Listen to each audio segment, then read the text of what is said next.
Welcome to ACR On Air, the official podcast of the American College of Rheumatology, where we have engaging conversations with leading rheumatology professionals on topics such as the latest research on rheumatic diseases, solutions for addressing practice management issues, legislative policies impacting patient care, and more.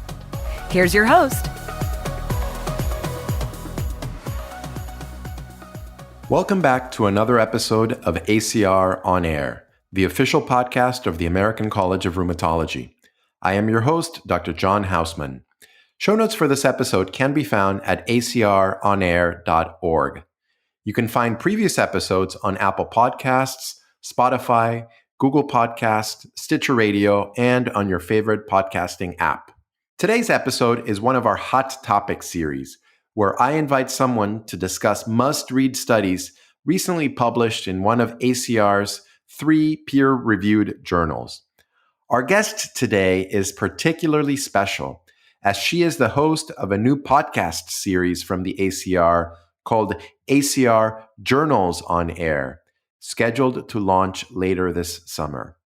So who is this wonderful person? It's none other than Dr. Vicki Shanmugam.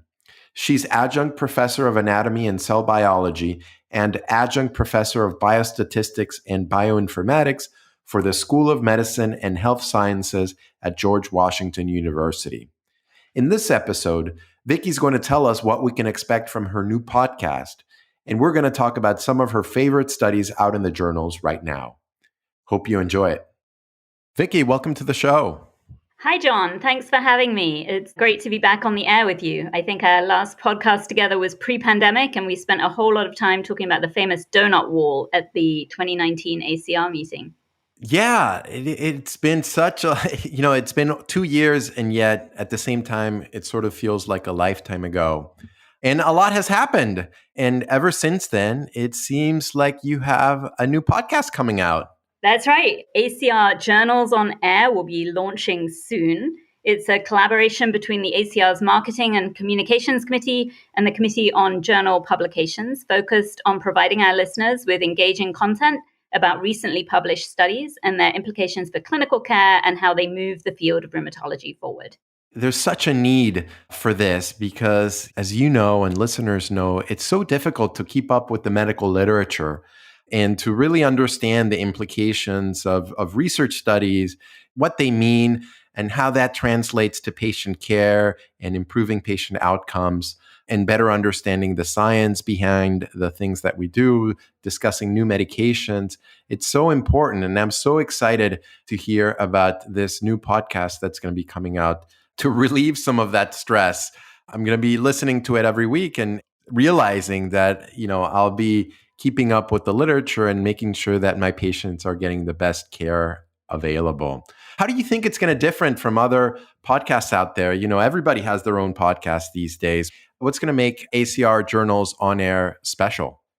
Well, we're hoping to fill a niche for bite-sized analysis of the medical literature that you can listen to on your commute or while you're doing your workout. Episodes will be short and sweet, a little bite of the cake or nibble of the donut. I like the donut reference. Thank you. Just don't think about donuts while you're exercising, because I don't want to derail anyone's fitness routine. We will be inviting authors, associate editors, and independent experts to dive into the story behind the research. So whether it's expert analysis of a specific manuscript or a deep dive with an author, our goal is to understand the impact of the science on the field of rheumatology and bring the science back from the bench to the bedside. Yeah, there's often, so many interesting stories behind the research that's being done. We sort of see, the cake after it's been cooked. And it's so interesting how researchers come up with the idea of the research project and how they bring it through. And it's going to be so interesting to listen from researchers about how they actually bake the cake and how they think their results can apply to improve the care of patients. That's right. And one of the things I kind of want to emphasize for our listeners is that this podcast won't be a dusty, dry journal club. You don't need to have studied the article ahead of time. We will have done that for you. Our goal is to help our listeners connect with the stories behind the science You're going to hear about the published manuscript, but I'm going to really ask our guests to tell us about the twists and turns that led up to their discoveries. And I'm hoping to interview people at all stages of their careers, from trainees to established academics, trying to connect with people as humans. I will warn you that outside of initial introductions, I'm subsequently going to untitle everyone. So everyone will be on first name terms, because these are going to be relaxed conversations so that people feel comfortable opening up about what drives their science and what motivates them as humans. I'm sold. When can I download your next episode? Well, we're planning to launch pretty soon, probably the late summer or early fall in the US, although I recognize that that is the reverse in the other hemisphere. We already have a few episodes lined up, and I think the listeners will be quite pleased. The episodes will come out every other Tuesday, and you'll be able to listen on the ACR website at www.acrjournalsonair.org or wherever you get your podcasts. That just flows out of the tongue. I love it. I'm really excited about that, Vicki. And now that you're here, I thought it'd be great to get your thoughts about recent manuscripts that have been published in the ACR Journals, and just to get a sense of, what you thought was important or interesting of manuscripts that have come out over the last few months. I asked you to pick a couple of articles that you wanted to discuss from each one of the ACR journals. Perfect. Yeah. So let's get right to it. My first manuscript is from Arthritis Care and Research. It is titled, Does Higher Quality of Care in Systemic Lupus Erythematosus Improve Quality of Life? And there is a link to the manuscript in our show notes from today. So I'll give you a bit of background. I picked this one out because it reports data from the Lupus Outcomes Study at UCSF, which, as most people know, is a large observational cohort of English-speaking patients with lupus. And this group of researchers have really shown in the past that patients seen in lupus specialty clinics received better quality of care than those seen in general rheumatology clinics. And that relationship was volume dependent. And by that, I mean volume dependent on the part of the clinic, not the patient. So the purpose of this study was to take things one step further and assess whether quality of care leads to improved quality of life and whether it reduces number of ER visits and number of hospitalizations. I had to read the article twice or more than twice. On one hand, it just makes sense that, of course, if you provide higher quality of care in people with lupus, you will improve their quality of life.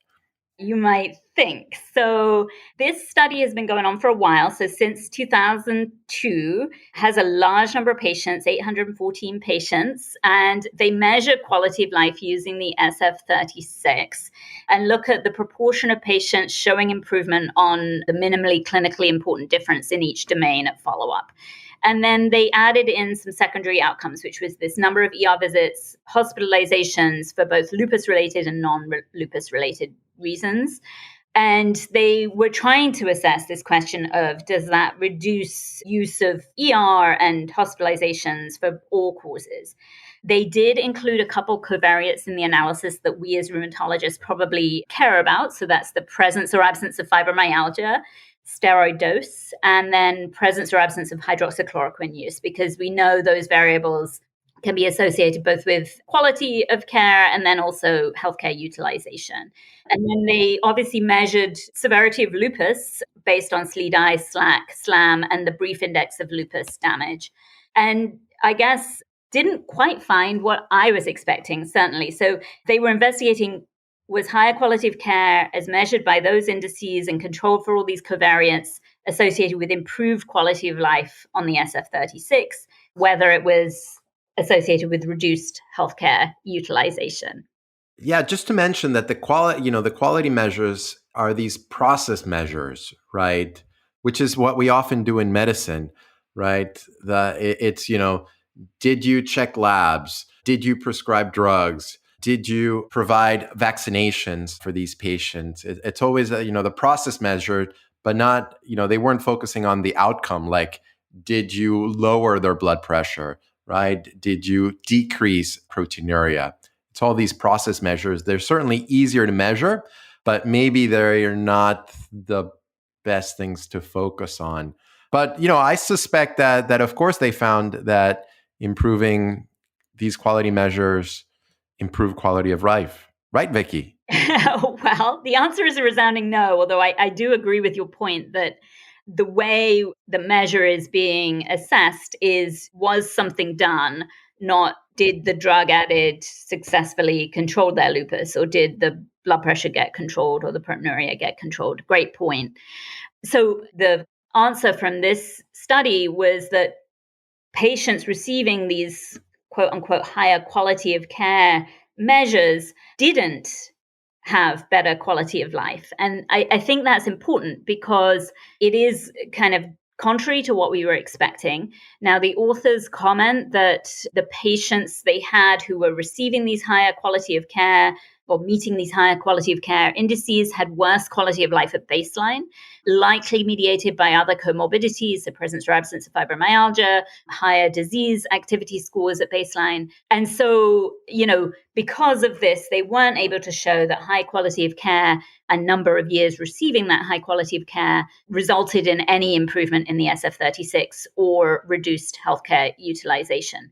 But that for me kind of points to this slightly existential question that I've been thinking about a lot lately, which is what makes someone healthy?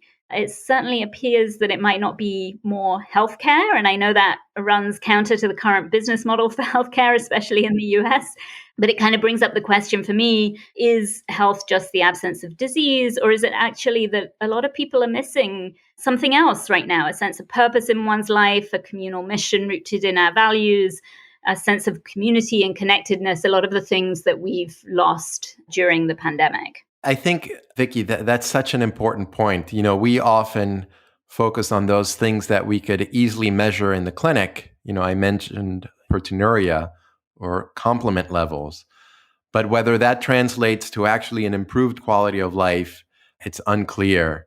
Certainly in this research, the fact that the patients that had higher quality of care, they were sicker at the beginning, maybe they had higher quality of care, quote unquote, quality of care because of just more exposure to the medical field. But as you mentioned, those exposures didn't seem to improve their quality of life in any meaningful way. Hard to know what to do with these findings, right, Vicki? I agree. Hard to know what to do with these findings. I certainly wouldn't obviously stop controlling people's blood pressure or proteinuria. I think we all know those things, when done effectively, do work. But it does make me think that, we love these checklists. It kind of allows some of the people who are measuring healthcare, insurance companies, people who run EHRs, to build these processes around healthcare. But we all know that part of the art of looking after patients is talking to the patient and really understanding their point of view and being able to integrate that into their clinical care. And I really think as clinicians, we shouldn't lose sight of the importance of that. Well said, Vicki. Take us to the next manuscript that you selected. Okay, so moving on from big existential questions, my next manuscript choice was Prevalence Trends of Site-Specific Osteoarthritis from 1990 to 2019, Findings from the Global Burden of Disease Study. And so this is from Arthritis and Rheumatology's July issue. And I picked this because common things are common. And this study is looking at global trends in OA. They use data from this Global Burden of Disease study that had another bolus of data published in 2019. And the data is interesting because it confirms what we as rheumatologists have been kind of sounding the alarm about for a while. OA is common and becoming even more prevalent. They looked at data from the 1990 data and compared it to the 2019 data. And shockingly, prevalent cases of OA globally have increased from 247 million to 527.8 million, which is an increase of 113%.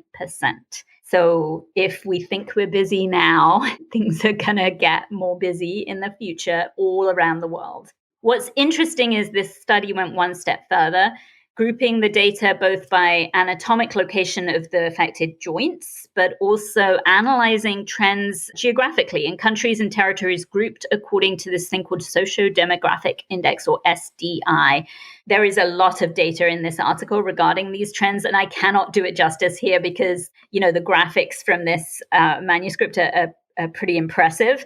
But what the data shows is that there's not only an overall increase in prevalence of OA, but this pretty strong positive relationship between age standardized prevalence rates and the sociodemographic index, which is essentially saying that if your country is in a higher sociodemographic index, so I guess that means more well off, your OA burden is likely to be higher.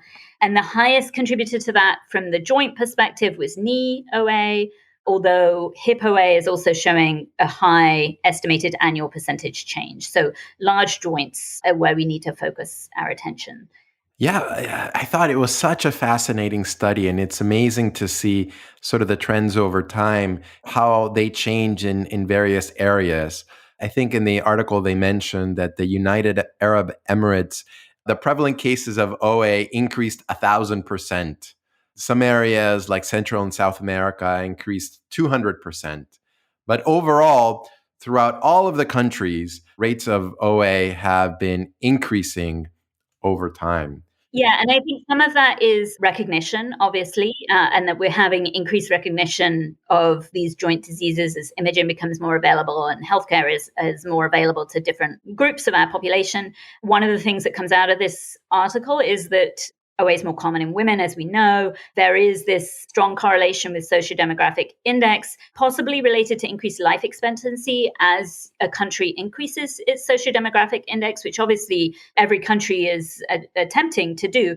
But what this presents to me is this unignorable challenge that we are going to be facing in rheumatology all around the world, and that we need probably to adjust our strategies for dealing with, because as we know, we don't have enough rheumatologists.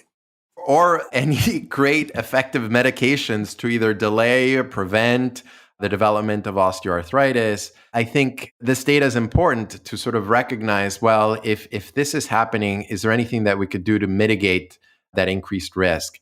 I think one of the things that clearly comes out of this study is if higher BMI seems to be a risk factor for development of OA, trying to manage the obesity epidemic may be one way to mitigate, the development of osteoarthritis going forward. Yeah, and so how do we do that? And how do we do that from our platform as rheumatologists? And I guess that brings me to a nice transition to my next choice article, where I thought we could continue the OA theme. This one is published in Arthritis Care and Research. It's entitled Economic Evaluation of the Dr. Bart Application in Individuals with Knee and Hip Osteoarthritis. And some of you may have heard about this study. It's been presented at a number of meetings. It's from a group in the Netherlands who've developed a mobile app to help patients who are waiting for clinical evaluation for osteoarthritis set their own goals for exercise and other quote unquote tiny habits that might be triggers for a healthy lifestyle. So obviously diet triggers, exercise triggers. And the goal of this app is to extend the reach of the conservative therapies for OA to being within the locus of the patient's control, with a focus of high reach, low cost, accessible intervention, particularly in resource limited populations where there are insufficient rheumatologists and other specialists to care for the large number of patients with OA. And so the purpose of this particular study was to investigate specifically from the healthcare payer perspective, the cost, utility, and cost effectiveness of this Dr. Bart application. And so the analysis in this manuscript, I'll confess, is a little more heavy on the economics than we're used to in the rheumatology literature, but I'll give you a summary. They looked at the use of this intervention over a 6-month period and compared it to standard of care, which was basically no intervention. The patients were just put on a waiting list, waiting to see the specialist. And what they found was that the patients using the app had marginally lower healthcare costs. The numbers are all in euros, but I think we're at a point where the euro and the dollar are almost 1-to-1 now. Yes, they are now. We're talking only a 36 euro saving in the intervention group, but with improved measures of quality of life that equated to an incremental monetary benefit in favor of the use of this mobile app-based intervention. And so, there are now some limitations for using this app at this moment in time. It's unfortunately in Dutch. And so although you can find some visuals online of the various features, we obviously need interventions that could be deployed across geographic regions and in various languages. And, that isn't available right at this moment with this app. Yeah, I mean, I love the idea of taking apps to sort of enhance or augment the care that we try to provide patients. Within the 20 or 30 minutes that we spend with a patient in clinic, it's probably not enough to, meaningfully impact their lifestyle. But I think by adopting apps like this that take this approach of the tiny habits, so instead of telling patients that they need to revamp their entire life, it's saying, well, can you walk up one flight of stairs today, or can you walk around your block? Can you do these tiny steps that get you to do that, first motivate you by actually achieving the thing that you wanted to do, and that get you to do more things throughout your life to improve your care. I think that is so important, and such a great way of using apps to improve the care of patients. Yeah, and I think that's really important, right? So one of the things that I think actually does help is changing that locus of control back to being within our patients' control. And that's sort of changing the narrative for our patients. Around the world, different cultures handle this in different ways. But I think it is something that human psychology responds to. So I think humans around the world, even if we live in different cultures, do behave kind of similarly. We all do feel more kind of internal peace if we feel like we're making adjustments within our locus of control. And I think these apps do have the potential for giving that back to our patients, helping them see, if I make this change, what does it do to my pain levels and how I feel about other aspects of my life. One thing that I had questions about in regards to this specific manuscript was, how does this really work economically, right? Who is actually making the savings here, and who is paying for the app? So is this something that a patient would have to pay for with a subscription? Because I think that would limit uptake. Or are we potentially getting into a territory where insurance companies would say, well, this intervention has been shown, quote unquote, to be cost effective, and then start insisting that patients use this app for 6 months before they can get other interventions for their osteoarthritis? Because I think all of us might have some concerns about that too. So, as we think about how is this going to play out globally, there are some unknowns, and I think things we need to think about as rheumatologists as to how to bring this to our patients. But I thought the analysis in this manuscript was quite interesting. And as we've adopted telemedicine more and these kind of direct-to-consumer interventions are becoming more mainstream, it is time for us as rheumatologists to think about incorporating them, or how to appropriately incorporate them as adjuncts of care for our rheumatologic patients. Yeah, I totally agree. And I love that idea that you mentioned of the locus of control.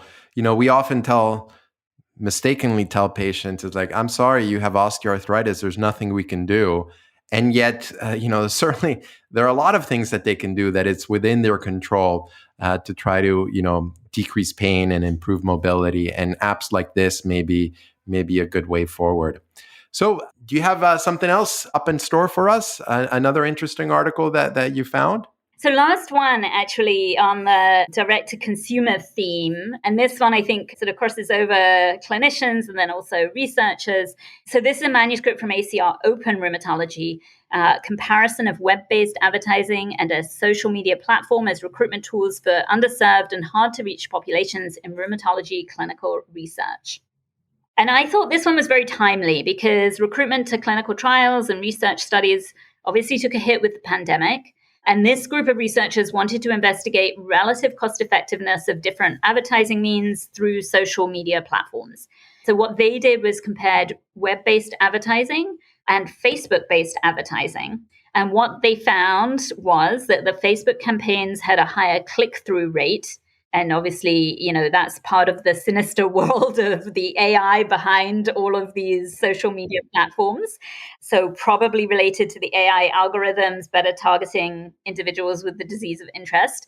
But what was really interesting about this was that specifically in the Spanish-speaking population, they found that the Facebook campaign was more effective at identifying subjects who ultimately were eligible for recruitment to their study. And then they did a cost effectiveness analysis on this. So cost of the web-based advertising per screened participant was about $1,200. So pretty expensive for your average academic researcher, maybe fundable by industry-based studies, but for your average academic, probably not feasible.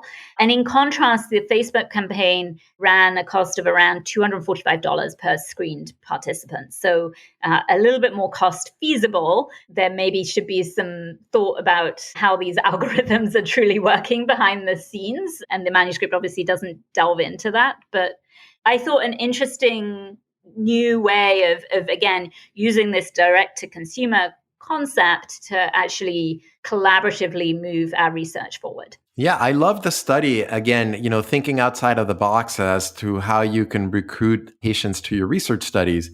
It used to be that you recruited the ones that came into your clinic, but especially if you're trying to either have large groups of patients and recruit them quickly, or if you're recruiting, people with rare diseases that, may come into your clinic once a year, targeting potential participants through the web or through social media seems totally reasonable. Having done, some projects where I tried to recruit patients online, one of the things that this study was lacking is that they didn't actually use social media to recruit patients. They put websites on Facebook, but they didn't actually access, for instance, patient groups with rheumatoid arthritis within Facebook or Twitter to try to recruit patients. And in some of the research that we've done, that type of recruitment actually worked best because you can have somebody who has RA, who clicks through it, and then they share it to somebody else that also has the disease. And thereby you can also have network effects where, by presenting it to one person with RA, at the end of the day, you have 10 or 100 people participating in the research study. I think that idea of looking outside of the box as to how to recruit patients and using social media advertising and web-based advertising is totally reasonable. Yeah, I kind of wonder, and I don't know enough about the sort of background algorithms in social media, but I guess I had always assumed that that's what they were somewhat doing. If they knew you were a rheumatologist and you happened to click through on an ad for a particular medication, did that then get pushed out to other people that were in that group of self-identified rheumatologists? I guess I had kind of assumed that was happening in these algorithms. So yeah, that's right. But it's different than an organic recruitment text. For instance, if I see that something is an advertisement, I'm probably not going to click on it. But if I have somebody from within my Facebook group telling me, hey, I just signed up for this study, I think you're eligible, I may be much more likely to join. And, organic campaigns certainly, the other difference is that they're free, right? So if my, somebody within my Facebook group shares the link to other people within the group, that doesn't cost me anything. Whereas Facebook ads, certainly, you get charged by either how many people see it or how many people click on it. Okay, I wonder actually, and maybe I just didn't understand that background. I wonder whether that's why their cost was lower with the Facebook group, is that perhaps that was happening within that Spanish-speaking Facebook group, but they, weren't able to see that in real time and just assumed they were clicking on the advertisement when actually it was, word of mouth. My friend Jane said, "Hey, sign up for this." Yeah, I think that's a good point, and I think certainly a lot more needs to be done in this field, but it certainly seems promising based on their results. Vicki, this has been great. I think we've been going on for a little bit, just like the pandemic. It just doesn't end. I will end, I promise, unlike the pandemic. But it's been really wonderful to speak with you, to get your insights on these articles from ACR Journals. And I really look forward to listening to future ACR Journals on air podcasts that you have lined up for the rest of the year. Fantastic, John. It was a pleasure to be with you today. And I hope you and your listeners will tune in to the ACR Journals on Air podcast very shortly. Sounds good. Thanks again, Vicki. Take care. Take care. Thank you all for listening, downloading, subscribing to our show, and for rating us with 5 stars, or however many stars you think we deserve. You can find show notes for this episode at acronair.org. Also, don't forget to check out Vicki's new podcast, ACR Journals on Air, coming to an app near you. Until then, please stay healthy.